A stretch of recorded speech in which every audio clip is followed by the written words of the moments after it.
بسم اللہ الرحمن الرحیم۔ ڈیئر اسٹوڈنٹ، السلام علیکم۔ امید ہے آپ سب خیر و عافیت سے ہوں گے۔ اللہ تعالیٰ آپ سب کو اپنی حفظ و امان میں رکھے۔ عزیز طلباء، آج ہم نہم جماعت کے مطالعہ پاکستان کے لیسن نمبر 2 میں چیپٹر نمبر 1 سے آغاز کریں گے۔ آج کا ہمارا ٹاپک نظریہ پاکستان کے عناصر کو تفصیل کے ساتھ وضاحت کرنے کے متعلق ہے۔ صفحہ نمبر 4 کھول لیجیے۔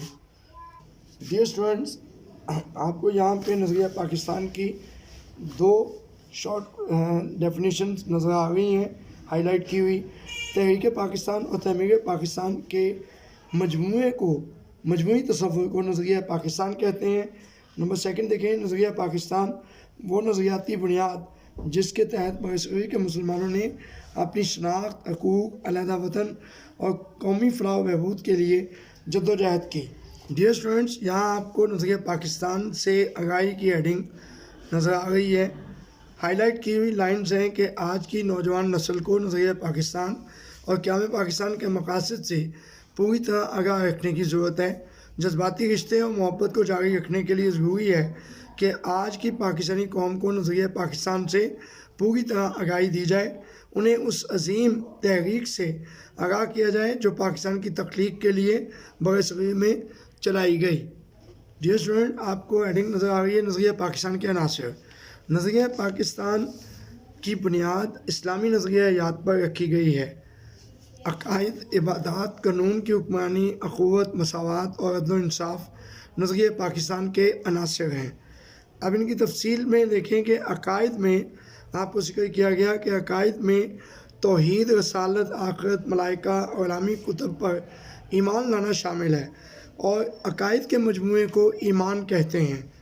اس لائن کو انڈرلائن کر لیجئے کہ ایمان سے کیا مراد ہے۔ یہاں پہ سوال آپ کو یہ پوچھا جا سکتا ہے کہ ایمان سے کیا مراد ہے۔ اب نیکسٹ آپ دیکھیں کہ عقیدہ توحید کی تعریف ہے۔ عقیدہ توحید سے مراد یہ ہے کہ اللہ تعالیٰ ساری کائنات کا خالق اور مالک ہے، وہ واحد اور یکتا ہے، اس کا کوئی شریک نہیں اور نہ ہی کوئی چیز اس کے علم سے باہر ہے۔ سورہ بقرہ کی آیت کا ترجمہ ہے کہ بے شک اللہ تعالیٰ ہر چیز پر قادر ہے۔ اب عقیدہ رسالت۔ عقیدہ رسالت کا مطلب تمام رسولوں پر ایمان لانا۔ دائرہ اسلام میں آنے کے لیے لازم ہے کہ رسالت کو دل و جان سے تسلیم کیا جائے اور کسی اعتبار سے بھی اس میں شک شبہ نہ کیا جائے۔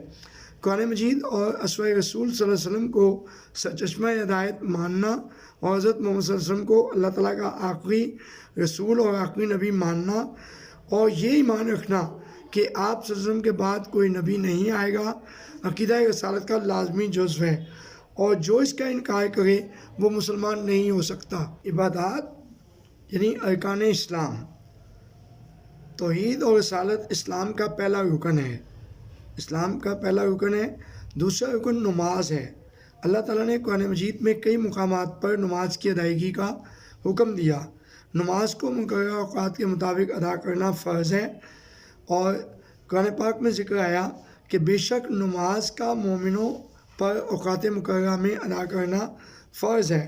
دراصل نماز قائم کرنا دین اسلام کو قائم کرنے کا وہ نمونہ ہے جس کا مظاہرہ ہر روز ہوتا ہے۔ اسلام کا تیسرا رکن زکوٰۃ ہے۔ زکوٰۃ مالی عبادت ہے اور اسلام کے معاشی نظام کی مضبوطی کا ذریعہ ہے۔ چوتھا رکن روزہ ہے۔ تمام عبادات کی طرح روزہ بھی فرض کا بہترین اظہار ہے۔ حج اسلام کا پانچواں رکن ہے جو صاحب استطاعت لوگوں پر فرض ہے۔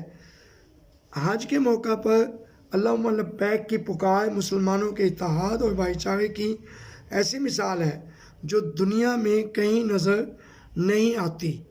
اب نمبر 3 ہیڈنگ ہے بیٹا قانون کی حکمرانی۔ قانون کی حکمرانی اسلام کے نظام کی اہم خوبی ہے۔ اس کی بنیاد اس تصور پر ہے کہ قانون کا سرچشمہ اللہ تعالیٰ ہے۔ قرآن اور اسوہ رسول صلی اللہ علیہ وسلم قانون کی بنیاد ہیں۔ بادشاہ اور غلام بھی اس قانون کے سامنے برابر ہیں۔ اب نیکسٹ ہیڈنگ دیکھیں کہ اخوت و مساوات۔ اسلامی معاشرہ میں اخوت و مساوات کو خاص اہمیت حاصل ہے۔ مدینہ منورہ میں جب اسلامی حکومت قائم ہوئی تو اس میں اخوت اور مساوات مثالی تھیں۔ آج بھی اسلامی معاشرہ اسی اخوت و بھائی چارے اور مساوات کا تقاضا کرتا ہے جو مواقعات مدینہ میں نظر آتی تھی۔ نبی پاک صلی اللہ علیہ وسلم کی حدیث ہے کہ حضور صلی اللہ علیہ وسلم کا ارشاد کہ ایک مسلمان دوسرے مسلمان کا بھائی ہے اور اس کے ساتھ دھوکہ نہیں کرتا اور اس کے ساتھ خیانت نہیں کرتا اور اس کی غیبت نہیں کرتا۔ اسی طرح اقبال نے ایک شعر میں بیان فرمایا، ایک ہی صف میں کھڑے ہو گئے محمود و اجاز، نہ کوئی بندہ رہا نہ کوئی بندہ نواز۔ اور نبی پاک صلی اللہ علیہ وسلم نے آخری خطبہ میں ارشاد فرمایا، اے لوگو بے شک تمہارا رب بھی ایک ہے اور تمہارا باپ بھی ایک۔ کسی عربی کو کسی اجمی پر، کسی اجمی کو کسی عربی پر، کسی سفید فام کو کسی سیاہ فام پر اور کسی سیاہ فام کو کسی سفید فام پر کوئی فضیلت حاصل نہیں۔ فضیلت کا معیار صرف تقویٰ ہے۔ نمبر 5 ایڈنگ ہے عدل و انصاف۔ عدل و انصاف کے بغیر کوئی بھی معاشرہ ترقی نہیں کر سکتا۔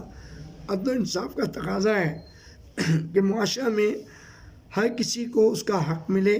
جہاں انصاف پر مبنی معاشرہ ہوگا وہاں معاشرے کی دوسری خرابیاں خود بخود ٹھیک ہو جائیں گی، کیونکہ اس طرح کوئی کسی کا حق غصب نہیں کر سکے گا۔ عدل و انصاف کے متعلق نبی پاک صلی اللہ علیہ وسلم کا فرمان ہے کہ جو قوم عدل و انصاف کو ترک کر دیتی ہے تباہی و بربادی اس کا مقدر بن جاتی ہے۔ اسی طرح ایک دفعہ قبیلہ بنو مخزوم کی عورت نے چوری کی اور آپ صلی اللہ علیہ وسلم سے سفارش کی گئی تو آپ صلی اللہ علیہ وسلم نے ارشاد فرمایا، تم سے پہلے قومیں اس لیے تباہ و برباد ہو گئیں کہ ان میں سے جب کوئی بڑا آدمی جرم کرتا تو اسے سزا نہیں دی جاتی تھی، اور اگر کوئی چھوٹا آدمی جرم کرتا تو اس پر حد لاگو کر دی جاتی تھی۔ خدا کی قسم اگر فاطمہ بنت محمد صلی اللہ علیہ وسلم بھی چوری کرتی تو میں اس کا بھی ہاتھ کاٹ دیتا۔ عدل و انصاف کی اہمیت سے انکار نہیں کیا جا سکتا، کیونکہ کسی بھی معاشرے میں قانون کی بالادستی سے معاشرہ دن دگنی رات چگنی ترقی کرتا ہے۔ جو اسٹوڈنٹ آج کی ڈائری نوٹ کر لیں کہ آپ نے لانگ کویشچن نمبر 2 نظریہ پاکستان کے عناصر کی تفصیل سے وضاحت کرنی ہے۔ جو آج ہم نے لیکچر میں پڑھا ہے وہی سب کچھ اس کے جواب میں لکھنا ہے۔